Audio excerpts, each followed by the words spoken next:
আমরা স্টার্ট করছি programmable peripheral interfacing আইসি 8255। এটা বেসিক্যালি ইন্টারফেসিংয়ের জন্য। What is interfacing? ইন্টারফেসিং মানে আমরা হার্ডওয়্যারের সাথে যদি আমি মাইক্রোপ্রসেসরকে কানেক্ট করি, সাপোজ দিস ইজ মাইক্রোপ্রসেসর 8085, এটা আমি ডিরেক্ট হার্ডওয়্যারের সাথে কানেক্ট করতে পারবো না। হার্ডওয়্যার মানে হতে পারে কোনো এলইডি বা মোটর বা যে কোনো একটা ডিভাইস। তো আমরা বেসিক্যালি কী করি, 8085কে কানেক্ট করব ফার্স্ট আমরা 8255 আইসির সাথে। এটা একটা আইসি। এই আইসিটাকে ফার্দার আমরা কানেক্ট করব কোনো হার্ডওয়্যারের সাথে। সেটা ইনপুট ডিভাইস হতে পারে, আউটপুট ডিভাইস হতে পারে। তো এই যে হার্ডওয়্যার, এই হার্ডওয়্যারটাকে আমরা বলছি পেরিফেরাল ডিভাইস। তাহলে এই পেরিফেরাল ডিভাইসের সাথে আমি ডিরেক্ট 8085 মাইক্রোপ্রসেসরটাকে কানেক্ট করতে পারি না থ্রু 8255। তাই জন্য এইটাকে বলা হয় ইন্টারফেসিং। এই 8255 ইন্টারফেসিং করছে, এই দুটোর মধ্যে কানেকশান করে দিচ্ছে, এবং সেই জন্য বলা হয় পেরিফেরাল ইন্টারফেসিং। এই পেরিফেরাল মানে হার্ডওয়্যার যতগুলো হার্ডওয়্যার আছে সেগুলোকে আমরা পেরিফেরালস বলছি। আর প্রোগ্রামেবল কেন না, আমি প্রোগ্রামেবল এই কারণেই যে এটা আমি প্রোগ্রাম করে চেঞ্জ করতে পারি, মানে হার্ডওয়্যার থেকে ডেটাটা আমি রিসিভ করতে পারি বা সেন্ড করতে পারি। মানে হার্ডওয়্যারটা যদি ইনপুট ডিভাইস হয়, ইনপুট ডিভাইস যেমন এক্সাম্পল কিবোর্ড, মাউস, এগুলো কী করবে? ইনপুট ডিভাইস, মানে সিগন্যালটা এখান থেকে এদিকে দেবে। হোয়ারাস মনিটরটা কি? মনিটরটা আউটপুট ডিভাইস, সিগন্যালটা উল্টো দিকে আসবে, এদিকে। তাহলে এই কানেক্টিভিটিটা আমরা করতে পারি। তাহলে এবার দেখে নিই 8255-এর সাথে কীভাবে কানেক্ট করতে হয়। 8255-এর 3টে পোর্ট আছে। আমি ড্র করলে বুঝতে পারবে পোর্ট ব্যাপারটা কি, কানেকশানটা কীভাবে করা হয়। আমি আস্তে আস্তে এক এক করে আসছি। আচ্ছা, এটার পোর্ট এ, পোর্ট বি, পোর্ট সি, 3টে পোর্ট আছে। তাহলে পোর্ট মানে আমি 8টা করে ডট করে আমি দিচ্ছি। PA0, PA1 এরকম করে ডট করে PA7 এরকম করে 8টা পিন আছে। এখানে কিন্তু 8টা পিন। এই 8টা পিনকে আমরা নাম দেওয়া হয়েছে পোর্ট এ।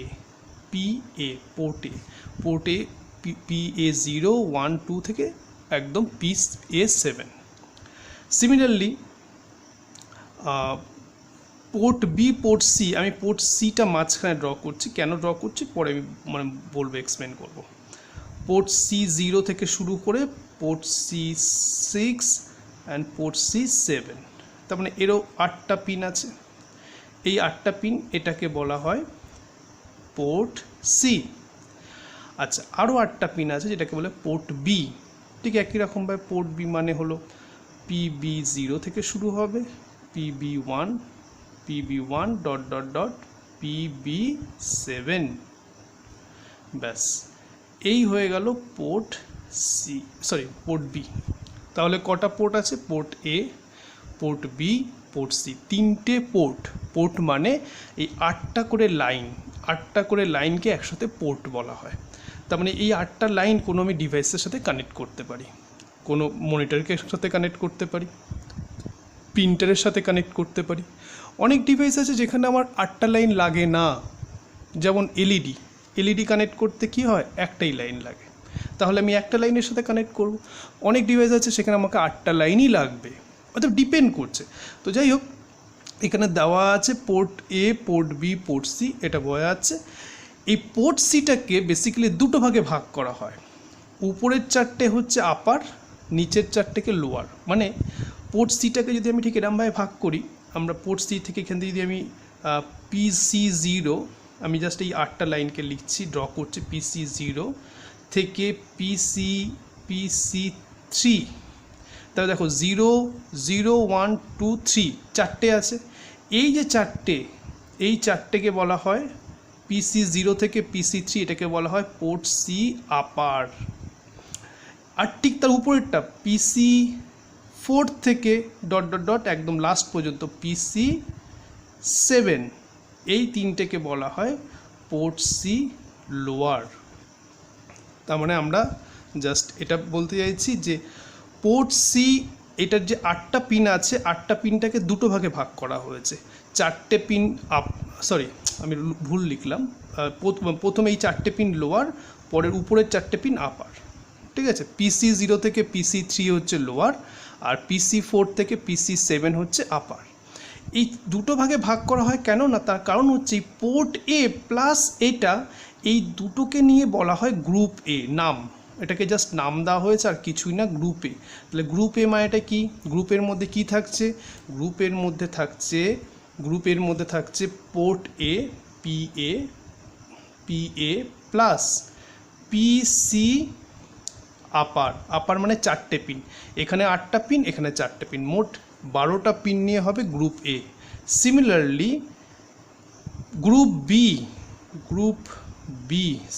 গ্রুপ বি, এখানে কি হবে, এখানে হবে port B plus port C lower, এই 4টে আর এই 8টা, এই 4 এবং 8 টোটাল 12, এটাকে গ্রুপ এ বলা হয়, এটাকে গ্রুপ বি বলা হয়, ঠিক আছে। তাহলে আমরা শিখলাম যে হ্যাঁ, এখানে 3টে পোর্ট আছে, পোর্ট এ, পোর্ট বি, পোর্ট সি, প্রত্যেকটা পোর্টে 8টা করে পিন। পোর্ট এ এবং পোর্ট সি 4টে নিয়ে হয় গ্রুপ এ, পোর্ট বি এবং পোর্ট সি 4টে নিয়ে হবে গ্রুপ বি। কিন্তু পোর্ট এর সাথে কোন 4টে না, আপারটা নিয়ে হবে কিন্তু গ্রুপ এ, আর লোয়ারটা নিয়ে হবে গ্রুপ বি। এই নামগুলো মাথায় রাখবে, এগুলো কিন্তু পরে আমরা গ্রুপ এ মানে তখন তোমাকে বুঝতে হবে এটা মানে এই 8টা প্লাস 4টে, গ্রুপ বি মানে এটা, এরকম।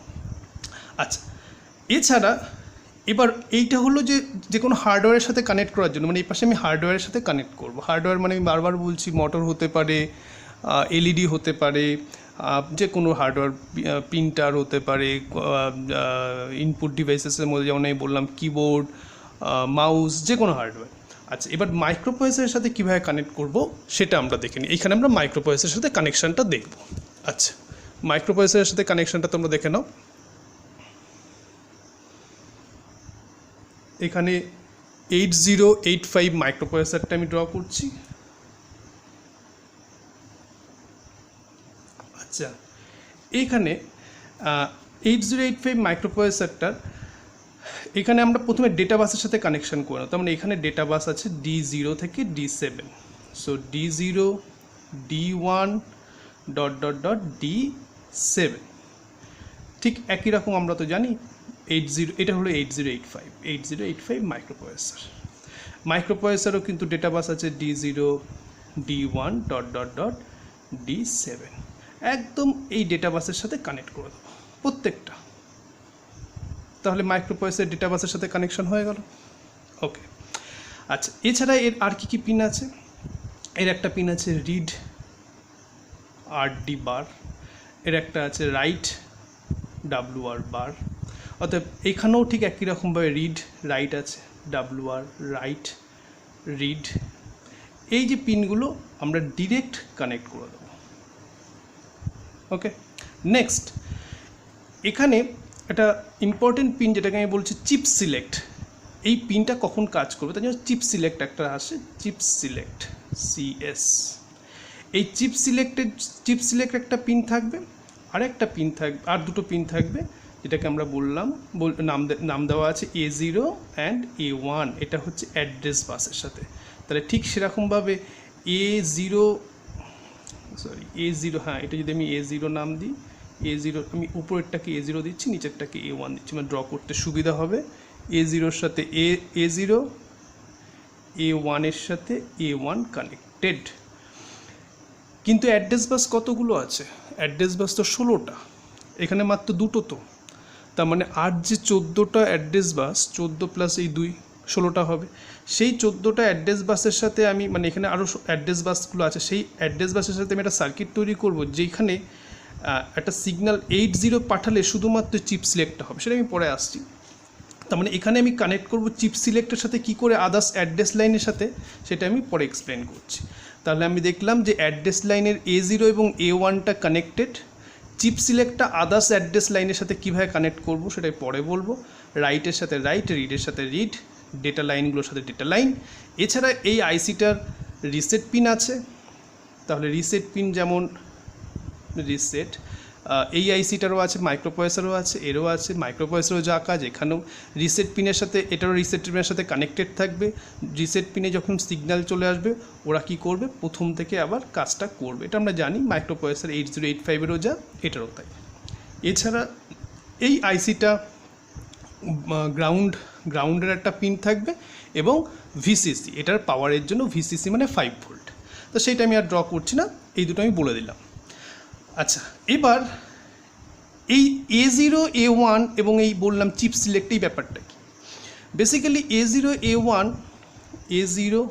আর A1 এখানে যদি আমি 00 দিই তাহলে পোর্ট এর অ্যাড্রেস, তার মানে আমি এখানে অ্যাড্রেস লিখছি, অ্যাড্রেস কার অ্যাড্রেস এখানে পোর্ট এর PA। ওকে, আচ্ছা, এবার 01 দিলে পোর্ট B, 10 দিলে পোর্ট C, আর 11 দিলে port A, port B, port C হয়ে গেল। এখানে একটা রেজিস্টার আছে, এখানে একটা 8 বিট রেজিস্টার আছে, 8 বিট, এটাকে নাম হচ্ছে কন্ট্রোল ওয়ার্ড। এর অ্যাড্রেসটা হলো 11। সো কন্ট্রোল ওয়ার্ড আমি এখানে লিখে দিচ্ছি, কন্ট্রোল ওয়ার্ড, এই কন্ট্রোল ওয়ার্ডের অ্যাড্রেসটা হলো 11, এটা যেটা বললাম আর কি, মানে 00011011। তো আমি যদি এখানে 00 সিগন্যাল দিই তাহলে পোর্ট এটা সিলেক্ট হবে। ঠিক একই রকমভাবে 01 মানে পোর্ট B, 10 মানে পোর্ট C, 11 মানে কন্ট্রোল ওয়ার্ড। আর আমি এখানে যদি চিপ সিলেক্টটাকে কীভাবে সিলেক্ট করব না, শুধু আমি 00 তো দেবো না, আমি অ্যাকচুয়ালি কোনো একটা অ্যাড্রেস পাঠাবো। তো আমরা যখন অ্যাড্রেস পাঠাবো এখানে বেসিক্যালি আমরা এরকম পাঠাই যে 80 পাঠাই, 80 পাঠালে পোর্ট A সিলেক্ট হবে। কেন না, আমি সেটাই বলছিলাম তোমাদের যে চিপ সিলেক্টটাকে এবার দেখো আমরা কীভাবে কাজে লাগাচ্ছি। 80টাকে, 80 মানে কিন্তু হেক্স, এটাকে আমরা কনভার্ট করব বাইনারিতে। তাহলে 8টাকে বাইনারিতে কনভার্ট করলে 1000, এটা আমরা জানি। আর এই 0টাকে কনভার্ট করলে 0000। এই যে প্রথম যে 1 2 3 4 5 6, এই যে 6টা ডিজিট আছে, এই 6টা ডিজিট কিন্তু অ্যাড্রেস বাস থেকে আসবে। এবং এই যখন 80 পাঠাবে অ্যাড্রেস বাস, তখন এখানে একটা সার্কিট তৈরি করা হবে। সেটা কি করবে না, যখন 100000 আসবে অ্যাড্রেস লাইন থেকে, তখন এখানে লো সিগন্যাল সেন্ড করবে। লো সিগন্যাল সেন্ড করা মানেই এই আইসিটা সিলেক্ট হবে। তার মানে 8 আসলেই তখন কিন্তু এটা লো, তার মানে 8 আসলেই কিন্তু এই আইসিটা সিলেক্ট হয়ে যাবে। তাহলে এইখানে 00, তাহলে কি হবে, পোর্ট A। আচ্ছা, ঠিক একই রকমভাবে 81, এটা কিন্তু 80-র জন্য। 81 করলে কি হবে, 81 করলে দেখো 1000, আমি কিন্তু এটা বাইনারিতে কনভার্ট করছি। 1 মানে 0001, কি সিলেক্ট হবে, পোর্ট B। তার মানে 80 দিলে পোর্ট A, 81 দিলে পোর্ট B। আচ্ছা, এবার আমরা দিচ্ছি পোর্ট A হয়ে গেল, পোর্ট B হয়ে গেল, ঠিক একই রকমভাবে পোর্ট C এবং কন্ট্রোল ওয়ার্ড।